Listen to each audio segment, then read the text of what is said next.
Hi friends, சமூக வலைதள பதிவால் விமான நிலையத்திலேயே கைது செய்யப்பட்ட வாலிபர், குவைத்தில் பாலைவனத்தில் புதைக்கப்பட்ட இந்தியர், மேலும் குவைத்தில் வேலை செய்து வந்த 2 நபர்கள் தனித்தனியாக மரணமடைந்த துயரமான சம்பவம். குவைத்தில் டிரைவராக பணிபுரியக்கூடிய நபர்கள் அவர்களுடைய லைசன்ஸை மொபைலில் வைத்திருந்தால் போதுமானதாக இருக்குமா?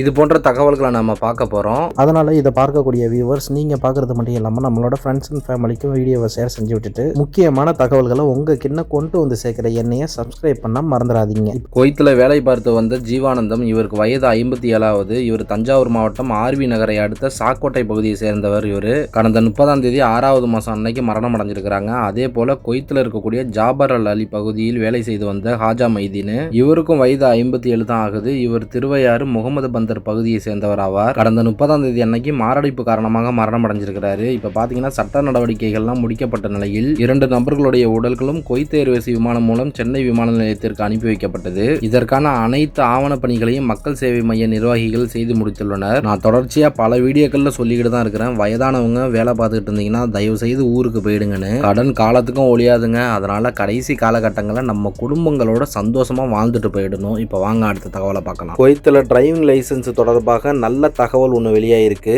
இனிமே பிசிக்கல் டிரைவிங் லைசன்ஸ், அதாவது இந்த கார்டு மாதிரி அடிச்சு கொடுப்பாங்கல்ல, அதை இனிமே கையிலேயே வச்சுக்கிட்டு சுத்த வேண்டிய அவசியம் கிடையாது.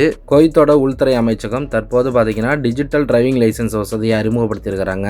ஆப் மூலம் உங்களோட டிரைவிங் லைசன்ஸை டவுன்லோடு செய்து மொபைல்லே நீங்க வச்சுக்கிட முடியும். இனிமே டிராபிக் செக்கிங் நேரத்தில் போலீஸ்காரங்க லைசன்ஸ் கேட்டாங்கன்னா மொபைல்ல இருக்கக்கூடிய உங்களோட டிஜிட்டல் லைசன்ஸை காட்டினாலே போதுமானது. இதற்கான அபராதம் எதுவும் விதிக்கப்படாது. மேலும் ஒரு சில நிறுவனங்கள்ல ஓனரை பாத்தீங்கன்னா ஒர்க்கர்ஸோட டிரைவிங் லைசன்ஸை கையில வாங்கி வச்சுக்கிடுவாங்க. அப்படிப்பட்டவங்களுக்கு இனிமே இந்த டிஜிட்டல் வசதி மிகவும் பயனுள்ளதாக இருக்கும்னு சொல்லப்பட்டிருக்கு. நான்லாம் என்னோட டிரைவிங் லைசன்ஸை டிஜிட்டல்ல தான் வச்சிருக்கேன், பிசிக்கல் டிரைவிங் லைசன்ஸ் கிடையாது. நீங்க எது மாதிரி வச்சிருக்கீங்க அப்படிங்கிறத மறக்காம கமெண்ட் பாக்ஸ்ல தட்டி விடுங்க. இப்போ வாங்க அடுத்த தகவலை பார்க்கலாம். குவைத்தில் 3 மாதங்களுக்கு முன்பாக காணாமல் போன இந்தியர் ஒருவருடைய உடல் சல்மி பாலைவன பகுதியில் புதைக்கப்பட்ட நிலையில் கண்டெடுக்கப்பட்டிருக்கு.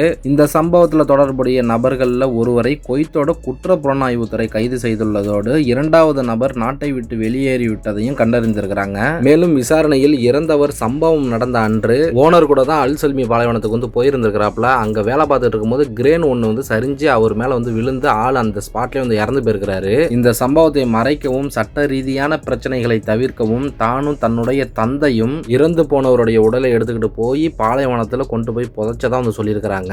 இறந்து போனவர் தெலுங்கானா மாநிலத்தை சேர்ந்த கைலாஸ், வயது 29. இவர் அல் சல்மி பகுதியில் மெக்கானிக்கல் இன்ஜினியராக பணியாற்றி வந்ததும், மேலும் அதே பகுதியைச் சேர்ந்த கணேஷ் மற்றும் அவருடைய மகன் ஆகிய இருவருடன் அவருக்கு அண்மையில் அறிமுகம் ஏற்பட்டதாகவும் காவல்துறை தரப்பிலிருந்து சொல்லப்பட்டிருக்கு. அது மாதிரி குற்றவாளியில் ஒருவரான கணேஷ் என்பவர் எந்தவித சந்தேகமும் இல்லாத வகையில் குவைத்தில் இருந்து அவருடைய சொந்த ஊருக்கு போயிருக்கிறாரு. மேலும் இந்த துயரமான சம்பவம் கொலையா அல்லது எதிர்பாராத விபத்தா என்பது தொடர்பான கூடுதல் விவரங்கள் விசாரணையில் தெரிய வரும் என்று எதிர்பார்க்கப்படுகிறது. இப்ப அடுத்த தகவலை பார்க்கலாம் வாங்க. சமூக வலைதள பதிவால் விமான நிலையத்திலேயே இந்திய வாலிபர் ஒருவர் கைது செய்யப்பட்டிருக்கிறாரு. ஜம்மு காஷ்மீர் பகல்காம் தாக்குதலில் உயிரிழந்த கொச்சியை சேர்ந்த என் ராமச்சந்திரன் அவர்களுடைய மகள் வெளியிட்ட வீடியோவின் கீழ் முகமது சனூப் என்ற நபர், இவருக்கு வயது 26, இவர் ஆட்சேபனை கூறிய கருத்துக்களை பதிவிட்டதாக குற்றச்சாட்டு எழுந்ததை தொடர்ந்து சவுதி அரேபியாவிலிருந்து கேரளா திரும்பிய போது கடந்த ஜூலை 4ஆம் தேதி அன்னைக்கு கரிப்பூர் சர்வதேச விமான நிலையத்தில் போலீசாரால் கைது செய்யப்பட்டிருக்கிறாரு.